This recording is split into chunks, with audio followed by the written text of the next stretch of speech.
This will be concept number 5.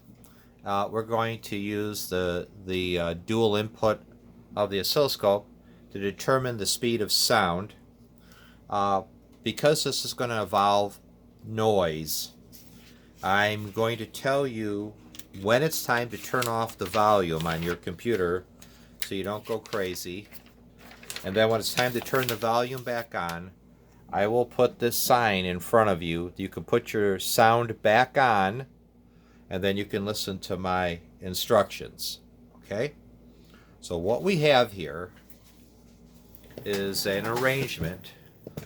We have a speaker over here, a ruler, and a microphone.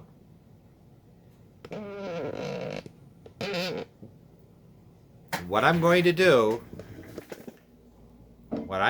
is I'm going to slide that speaker slowly towards the microphone.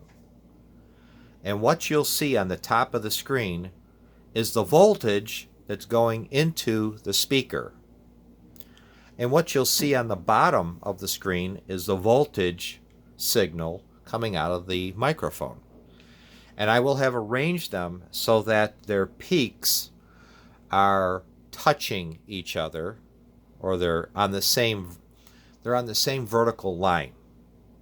And the reason I did that is so that when I start to slide that speaker forward, you're going to see the bottom line begin to shift. So I'm going to continue to slide the speaker forward until that bottom line shifts to the point where it goes a complete cycle. And then what we'll do is we'll measure the time period of a complete cycle, and we will then measure the distance I had to push that speaker. And essentially, if you take that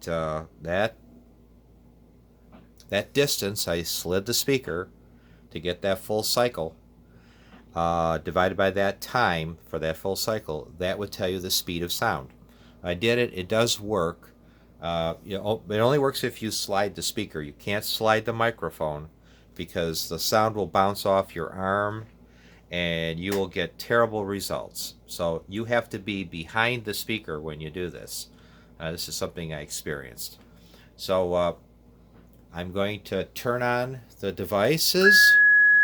Hear that terrible noise? I'm going to tell you to turn off your sound in a second, and then when you see me put the sign in front of you, put your sound back on. And I will be pointing at the screen while the sound is off. So just notice where I'm pointing at the screen, okay? And just so you know, the time division is 0.2 milliseconds. So the only thing we're reading here, the only thing that's important to us is not amplitude, but the time. So you're going to be counting the divisions in time. That's the horizontal. So for each horizontal division, it's 0.2 milliseconds. And we're going to measure a complete wavelength, okay? So the top is what goes into the speaker. The bottom is what comes out of the microphone. So here we go. Turn off your sound.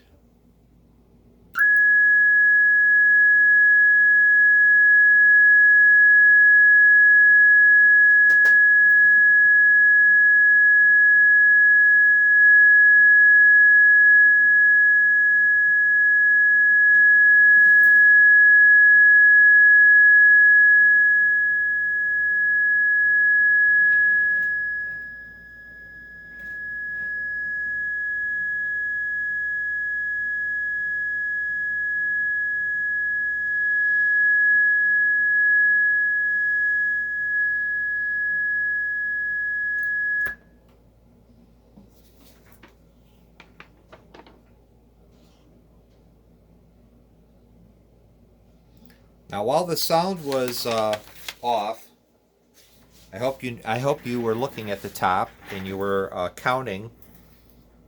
Hope you were counting how many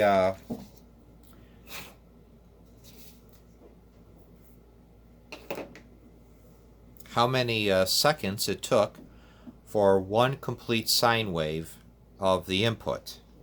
And so if you know that time for that, okay, and what I did is I had to move the speaker 22 inches, I'm sorry, 0.22